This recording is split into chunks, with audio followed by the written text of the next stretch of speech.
Saudara-saudara kaum muslimin yang berbahagia, ini merupakan analisa sosial bahwa pada suatu saat nanti akan terjadi di tengah-tengah umat di mana kita dihantam dan diserbu dari segala macam penjuru.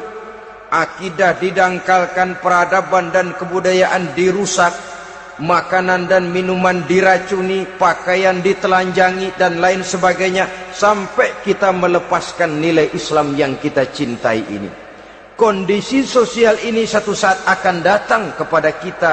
Demikian analisa dan peringatan dari Rasulullah sallallahu alaihi wasallam. Marilah sekarang kita melihat, adalah benar bahwa di zaman sekarang kita insya Allah tidak akan mengalami perang Badar sehebat yang pernah dialami oleh Rasul dan para sahabatnya. Tetapi sesungguhnya perang yang kita hadapi di zaman sekarang ini tidak kalah hebatnya dengan perang Badar, tidak kurang dahsyatnya dengan perang Uhud, tidak kurang ngerinya dari perang Khandaq. Hanya saja yang kita hadapi sekarang ini bukan ujung pedang, bukan ujung tombak, bukan ujung panah. Yang kita hadapi sekarang ini adalah perang akidah, perang ideologi, perang mempertahankan keyakinan. Yang kalau kita kalah sekarang, kita memang masih beragama. Tetapi anak kita, cucu kita, generasi yang akan hidup 5, 10, 20, 30 tahun yang akan datang, wallahu a'lam bissawab. Islam, saudara-saudaraku, tidak mungkin hilang dari dunia. Tetapi tidak mustahil Islam gulung tikar dari desa kita. Tidak mustahil Islam gulung tikar dari kampung dan kota kita, jikalau kita tidak menjaganya, jikalau kita tidak memeliharanya, bahkan jikalau kita tidak mewariskannya kepada anak-anak kita, generasi yang akan datang.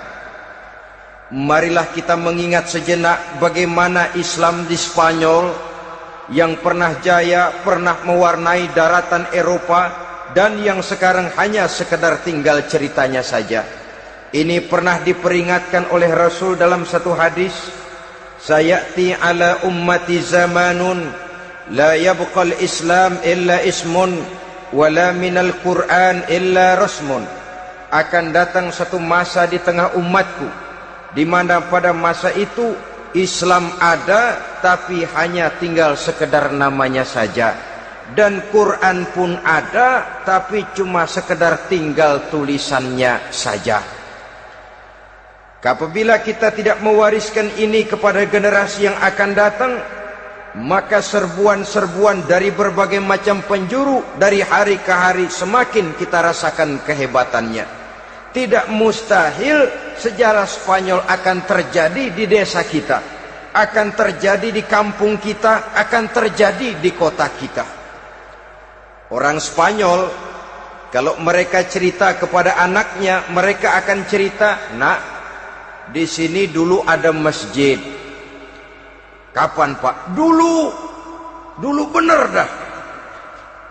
Banyak orang Islam kalau hari Jumat pada sembahyang, kapan itu, Pak? Dulu sekali.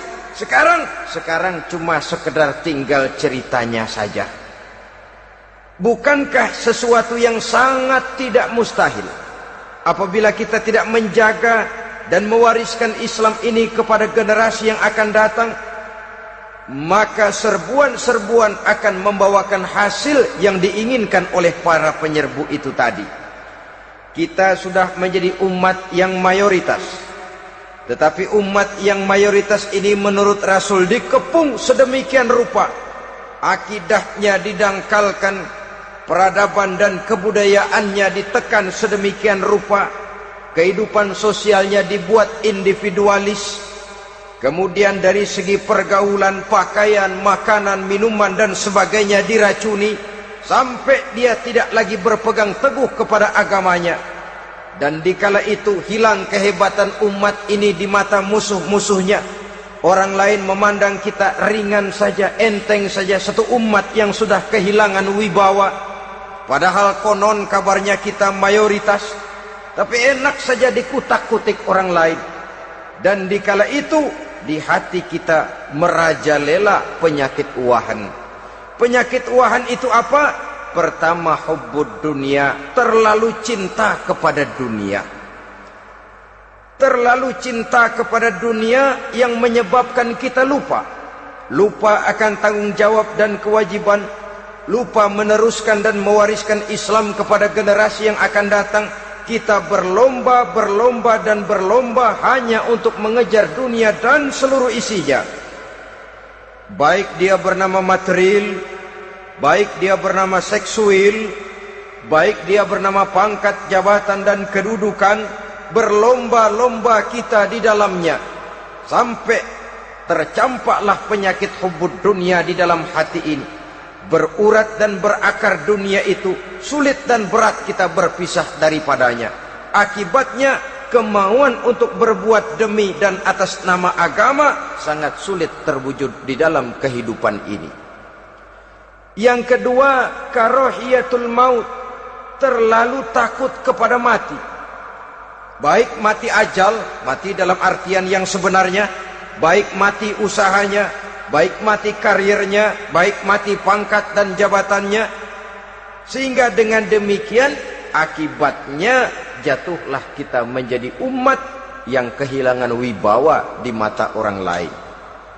Saudara-saudara kaum muslimin rahimakumullah, saya katakan tadi, perang yang kita hadapi di zaman sekarang adalah perang akidah. Perang menghadapi peradaban dan kebudayaan yang menghancurkan moral daripada anak-anak kita. Perang menghadapi banjirnya maksiat dan munkarat.